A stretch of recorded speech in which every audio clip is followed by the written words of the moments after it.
Do you want to destroy someone who has wronged you, humiliated you, or stands in your way without ever lifting a finger, raising your voice, or getting your hands dirty? Today, we will unlock the art of silent destruction, the Machiavellian path to defeating your enemies without ever attacking them directly. They say to crush your enemy completely, but what if you could do it without ever striking, without drawing blood, and without them realizing you were the architect of their fall? Today, I, Niccolo Machiavelli, will teach you the cold, elegant art of destroying anyone without ever attacking them. Sit close, for what you learn today will forever change how you see your rivals, your colleagues, even your so-called friends. They will never see you coming. That is the beauty of silence, the most underestimated force in the arsenal of power. While others believe strength lies in noise, confrontation, and endless speeches, the true practitioner of domination knows that silence and observation are the first steps toward invisible conquest. Your enemies, whether they stand in your office, your social circle, or even within your family, all share one fatal flaw. They believe they are clever.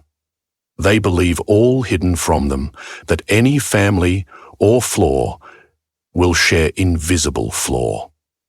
They believe they are clever. They believe that because they can talk, they can control the narrative. And because they can control the narrative, they can control the outcome. Let them believe that. Let them drown in their own noise while you sit quietly, recording every detail, each tick, each blink, each hesitation in their tone. When you walk into a room, do not rush to speak or to show your intelligence. That is what fools do. The loudest man in the room is the weakest because he reveals his intentions, his insecurities, and his desires. You, on the other hand, must be a fortress without windows, your face a mask of calm curiosity, your mind a ledger of the weaknesses they offer you freely. They will want your attention, they will seek your approval, and in doing so, they will expose the cracks in their own armor. Listen to how they speak of others, for it will reveal how they will speak of you when you are absent. Listen to how they complain, for it will reveal their sense of entitlement and the pressure points of their dissatisfaction. While you remain silent, you will notice that people despise empty air. They feel the need to fill it, and in doing so, they confess their ambitions, their frustrations, and their hidden fears. They will tell you how they wish to be seen, and in that confession, they reveal who they truly are. One will complain about not receiving enough recognition. Another will share how he wishes to be admired for his achievements. Another will make jokes that hide jealousy beneath forced laughter. All of these are seeds that you will collect, storing them for the moment you will need to destroy them without lifting a finger. When you master the art of silence, you can control the room without a single word. Your calm presence will unsettle them, for they will project onto you their own anxieties. They will assume you are judging them, plotting against them, or looking down upon them. Let them assume. Let them grow restless while you sit in the eye of the storm. This discomfort will make them reveal even more, attempting to gain your favor or your validation, thinking that your silence is disapproval they need to overcome. Do not give them the comfort of your approval too easily. Let your approval be rare, a currency so valuable that they must work for it. And while they are working for it, they will expose more weaknesses, more contradictions, and more of their hidden agendas, all of which you will file away with quiet discipline. While others spend their time making enemies by reckless words and public outbursts, you will remain untouched, your reputation unblemished, your position secure. They will burn bridges with their tongues while you build networks in silence. extracting information and building influence without noise. In every meeting, every conversation, every room you enter, you will leave with more knowledge about your enemies, while they leave with nothing about you.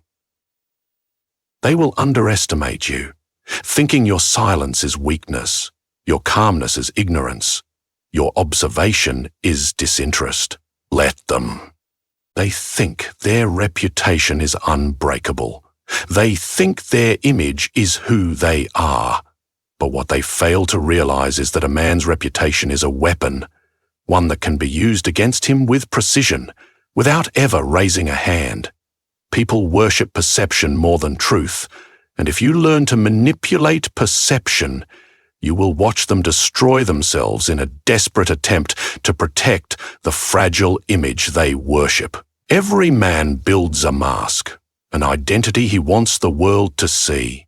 It is built on years of carefully chosen words, crafted gestures, forced laughter, selective victories, and hidden failures.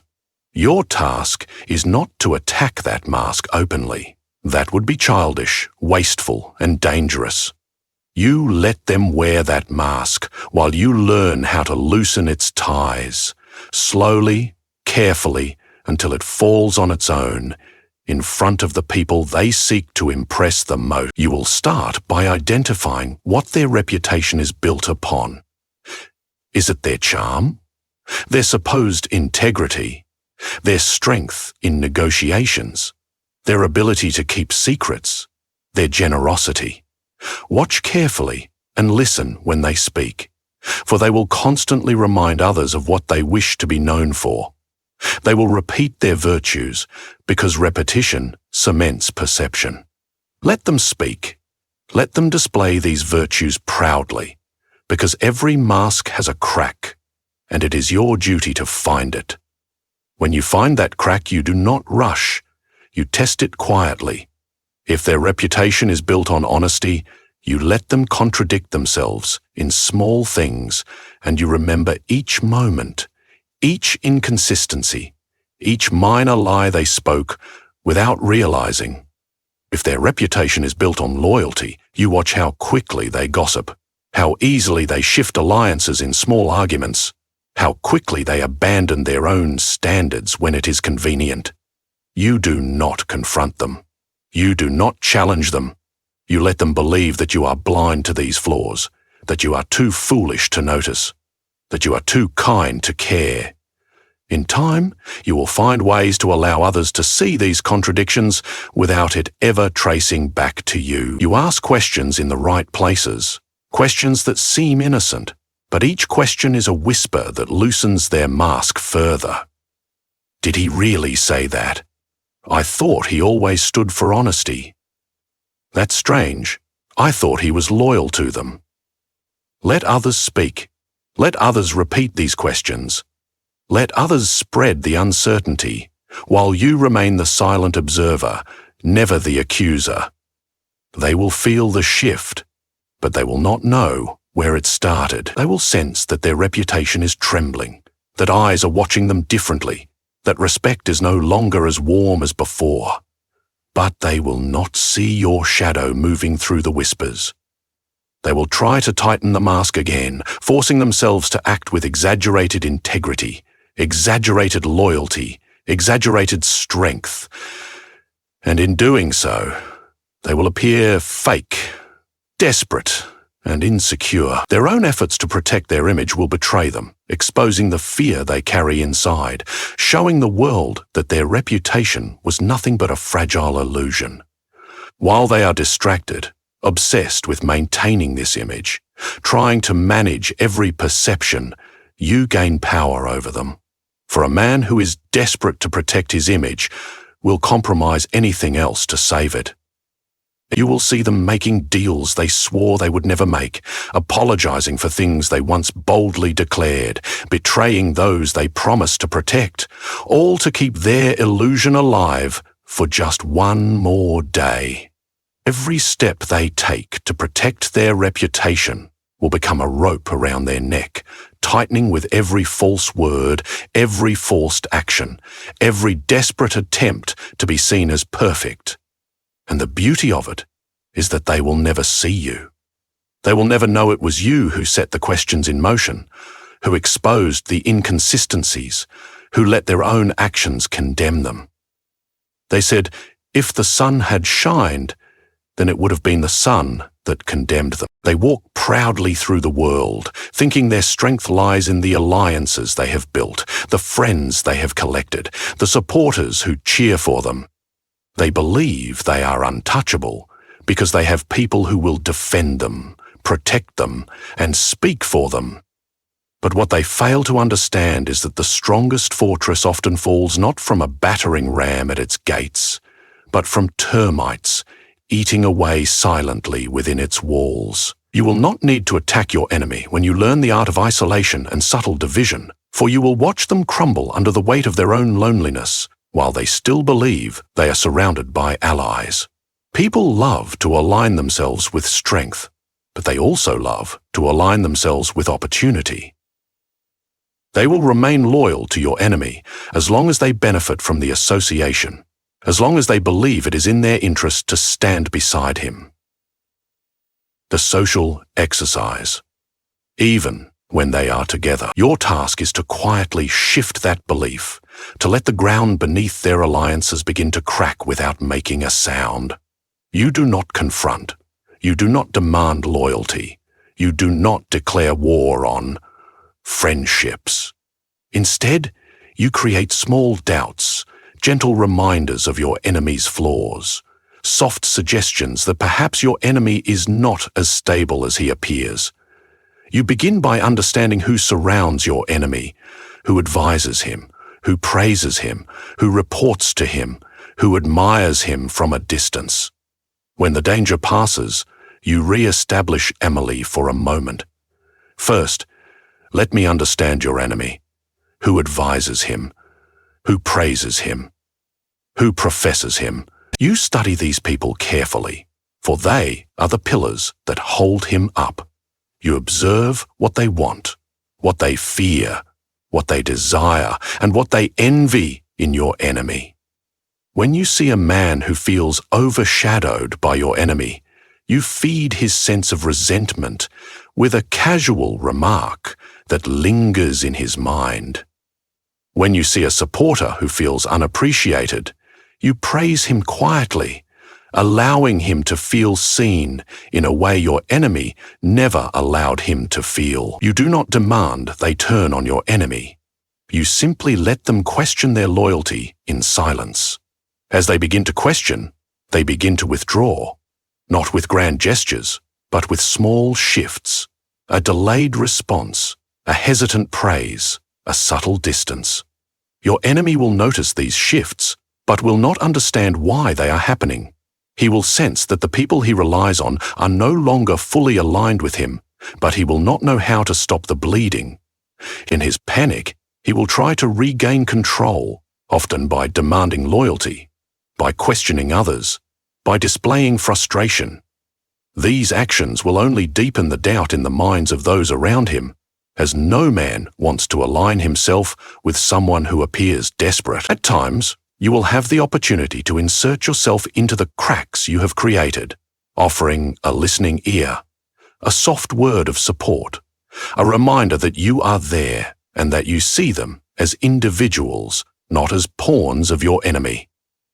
You do not need to ask them to betray him, for betrayal will come naturally when the benefits of association with your enemy begin to diminish, and the benefits of aligning with you begin to grow. They will slowly turn their backs on him, not with loud declarations, but with quiet actions, the kind that leave him isolated in the very rooms where he once felt powerful. As your enemy's circle begins to shrink, so does his confidence. The man who once walked with arrogance, believing he was untouchable, now finds himself surrounded by uncertainty, by people who no longer laugh as loudly at his jokes, who no longer defend his decisions as passionately, who no longer protect him from criticism as eagerly. He will feel the coldness of abandonment while still pretending he is in control. For admitting he is losing his support would be to admit weakness. The silence of those who once cheered him on will echo louder in his mind than any insult or confrontation ever could, weakening him from within, draining him of the energy he once used to maintain his power. There is no greater satisfaction than watching an enemy dig his own grave, brick by brick, believing every step is a step toward his triumph. You will learn that the most elegant form of destruction is not done by your hand, but by their own, under the weight of their pride, impatience, and ego, while you stand in the shadows, watching, recording, and wait. It is the path of the wise ruler, the unseen conqueror, the strategist who never needs to strike because he knows how to position his enemy to destroy himself. Men are creatures of their desires for power, recognition, love, and superiority blind them more than any lie you could tell them. Their ego whispers that they deserve more, that they should be seen, that they should be feared, that they should be adored, and they chase these whispers like a starving dog chasing scraps. You, in your quiet observation, will learn what your enemy desires most, what he values above logic, above caution, above long-term survival, and it is there that you will set the stage for his downfall. You do not need to create false opportunities for him. You simply need to position yourself so that his desires lead him into choices that weaken him. If he craves public validation, you let him seek the spotlight repeatedly, letting him speak too often, letting him reveal too much, letting him promise what he cannot deliver, letting him expose his contradictions under the bright light he so desperately needs. If he desires power, you let him reach for it quickly, encouraging his impatience, praising his ambition, while knowing that in his haste he will skip the careful alliances, burn bridges, and reveal his insecurities as he tries to seize what he has not yet earned. If he desires to be seen as morally superior, you let him parade his virtue, letting him become intoxicated by his own image, until the smallest slip or the smallest exposure of hypocrisy will destroy his carefully crafted persona. The higher a man raises himself in public perception, the harder he falls when the perception cracks, and the beauty is that you will not be the one to push him. You will simply allow his ego to do the work. You will become a mirror to your enemy, reflecting back exactly what he wants to see. If he seeks admiration, you will admire him. If he seeks agreement, you will agree. If he seeks a stage to display his greatness, you will give it to him. All the while, you will watch, and you will remember, because the higher he believes he has risen, the more blind he will become to the small errors, the minor betrayals, the hidden resentments he creates around him. His supporters will begin to see the cracks, and you will not need to say a word, for they will whisper among themselves, questioning if the man they follow is as great as he claims. When your enemy makes these mistakes, you will not need to correct him. You will not need to challenge him. You will let him continue, letting him double down on his errors, letting him believe that every mistake is a victory, letting him lose allies slowly, letting him spend his influence recklessly, letting him expose himself in his hunger for validation and control. Each action he takes to protect himself, to silence critics, to prove himself, will only deepen the wounds he has inflicted on himself, and those around him will begin to see him as weak, desperate and unstable. This is why your patience is your greatest weapon. The fool will always reveal himself if you give him enough rope, and your enemy, driven by his own desires, will provide that rope willingly. You do not stop him, you do not warn him, you do not intervene. You simply remain the observer, the silent figure in the background, the one who never openly opposes, the one who always appears supportive, the one who seems harmless, while in truth, you are the architect of the environment in which his downfall becomes inevitable. Now, you understand the art of destruction that leaves no blood on your hands. You understand that true power lies not in direct conflict, not in loud threats or reckless attacks, but in the cold patience of observation, in the mastery of silence that lets your enemies speak themselves into ruin.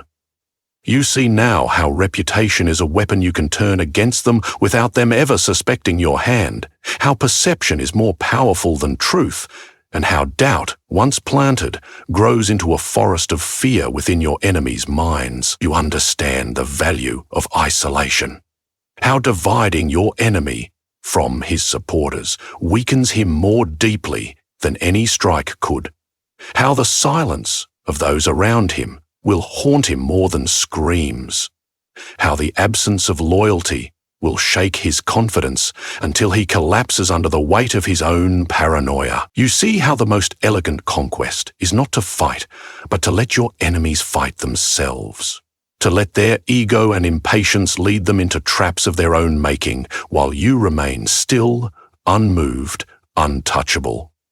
You see now that your strength is in never revealing your full intent, in letting others believe you are harmless, kind, perhaps even foolish, while you gather every secret, every weakness, every inconsistency they reveal. You learn to let them speak.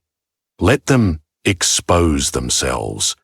Let them believe they are in control, while you hold the true power in your quiet collection of their flaws. They will never see it coming.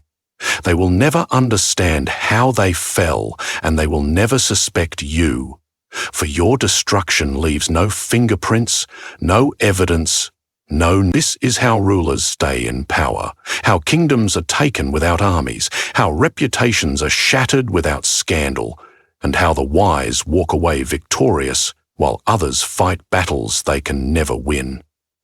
This is how you destroy anyone without ever attacking them, the path of the unseen conqueror, the Machiavellian art that separates those who rule from those who are ruled.